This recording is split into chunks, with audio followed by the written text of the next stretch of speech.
જો આ દબાણવાળાને પછી ફોન કરીએ ને, પીસીઆર બોલાવીએ, ટ્રાફિક ટીઆરબી બોલાવીએ, પીઆઈ ને ફોન કરીએ એટલે જો આ રિઝલ્ટ આવે. પણ આ ઘેટા જેવું જાડી ચામડીનું જે પબ્લિક છે ને, એ આ કાંઈ જ કરે નહીં. રોજ અહીંયા જમાવટ કરો, રોજ આ લારીઓ વાળાને કાઢો અહીંયાથી. આના ફ્રૂટ લેવાના, આનો માર ખાવાનો, આને પૈસા દેવાના, અને લોકોને પાછા નડે. રોજ 100 નંબરમાં ફોન કરો, દબાણ ખાતામાં ફોન કરો, તો જ રિઝલ્ટ આવશે, નહીતર નહીં આવે.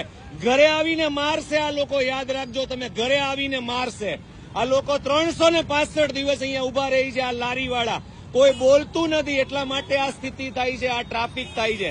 રોજ પીસીઆરમાં ફોન કરો, રોજ હેલ્પલાઇનમાં ફોન કરો, રોજ ટ્રાફિક પીઆઈ ને ફોન કરો, તો જ ભેગું થશે, નહીતર ભેગું નહીં થાય. આ લારીઓ વાળા 365 દિવસ અહીંયા દબાણ બનાવીને ધોળા દિવસે ઉભા રહી છે.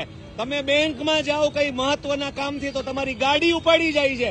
ટ્રાફિક વાળા 800 રૂપિયા દંડ લે છે. તો આ લારી વાળા એના કયા સગા થાય છે કે 365 દિવસ અહીંયા લારી લઈને ઉભા રહે?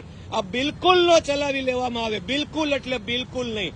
રોજ ફોન કરજો 100 નંબરમાં, હેલ્પલાઇનમાં, ટ્રાફિક પીઆઈ ને, વરાછા પીઆઈ ને, કાપોદરા પીઆઈ ને, જગાતનાકા સરથાણા પીઆઈ ને, તો જ રિઝલ્ટ આવશે. બાકી આ જાડી ચામડીના સમજે એવા નથી, અને પ્રેમની ભાષા તો આને ખબર જ નથી પડતી. એટલે જાગી જાઓ, હજી એ સમય છે, નહીતર અઘરું થઈ જાય. જો આ દબાણવાળાને પછી ફોન કરીએ ને, પીસીઆર બોલાવીએ, ટ્રાફિક ટીઆરબી બોલાવીએ, પીઆઈ ને ફોન કરીએ એટલે જો આ રિઝલ્ટ આવે. પણ આ ઘેટા જેવું જાડી ચામડીનું જે પબ્લિક છે ને, એ આ કાંઈ જ કરે નહીં, સેજ પણ તસ્દી ના લે. એટલે પછી આ લોકો હટે નહીં. આપણી આગળ એક સ્પ્લેન્ડર વાળો હોય અને એની ગાડી ધીમી પડી જાય તો આ લોકો ટી ટી ટી કરીને માથે બેસી જાય. પણ આ લોકો માટે કોઈ ફોન ના કરે. આ લોકો ઉભા રોડે નડે છતાં પણ આ સ્થિતિ. આમ જુઓ, જ્યાં સુધી હલાવો નહીં ત્યાં સુધી હલે નહીં. 365 દિવસ બિચારા ગરીબ લોકો. આ ગરીબોએ માર્યો છે, આ ગરીબોએ એટેક કર્યો છે, ને આ ગરીબોએ હુમલો કર્યો છે. જુઓ આ સ્થિતિ છે. આ ગરીબો કેટલા નડે છે જુઓ. પછી જયારે દબાણમાં ફોન કરીએ ને ત્યારે આવી રીતે એ લોકો ભાગે, હટે. ત્યાં સુધી તો એને ખબર જ નથી પડતી. લાખો ટુ વ્હીલ ચાલકોને નડવાનું, લાખો ટુ વ્હીલ ચાલકોને. આ લોકોનો ધંધો છે, રોડ ઉપર ધંધો કરવાનો, લોકોને નડવાનું, અને છતાંય કોઈ અવાજ કરે તો લોકોને મારવાના. આ ફ્રૂટ વાળા છે, આ ગરીબો છે, આ રોડ ઉપરના ફેરિયાઓ છે, જેને તમે બિચારા સમજો છો, ગરીબ સમજો છો.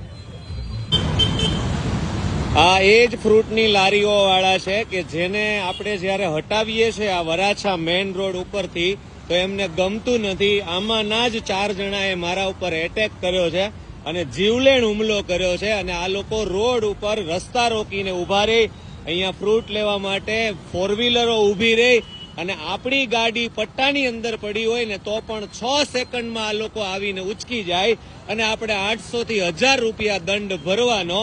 અને આ લોકોને હટાવવા માટેની કોઈ જ વ્યવસ્થા નહીં, કોઈ જ એટલે કોઈ જ વ્યવસ્થા નહીં.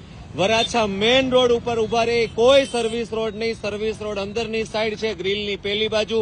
આ લોકો ગ્રીલની બહાર ઉભા રહી છે. અને અહીંયા થોડે દૂર આપણે આગળ વાત કરતા કરતા પહોંચીએ એટલે આપણને ખ્યાલ આવશે કે બહુ બધી પોલીસ ઉભેલી છે. અને પોલીસ ત્યાં ઉભેલી હોવા છતાં પણ એ લોકો અહીંયા કોઈ પણ પ્રકારની એક્શન નથી લેતા. આ ગાડી ગઈ છે એ પણ પોલીસની છે. અને આગળ ટ્રાફિકમાં રોંગ સાઈડમાં લોકો ન આવે એના માટે, અથવા કોઈ પણ કારણથી ત્યાં પોલીસ ઉભી છે. અને પોલીસ ઉભેલી હોવા છતાં પણ એમણે આ ફ્રૂટની લારી વાળાને હાલ કશું જ કીધું નથી. શું કામ નથી કીધું આપણને ખબર નથી. અને આપણે અત્યારે દબાણ ખાતાવાળાને ફોન કર્યો છે. દબાણ ખાતાવાળા આવશે તોય ભલે, ખબર નથી શું થશે. પીસીઆર બોલાવી છે અને ટ્રાફિક પીસીઆર પણ આપણે બોલાવી છે. અહીંયા જ નજીકમાં પોલીસવાળા ઉભા છે અને એ ફ્રૂટ વાળાને કંઈ કહે છે કે નહીં, શું કામ નથી કહેતા.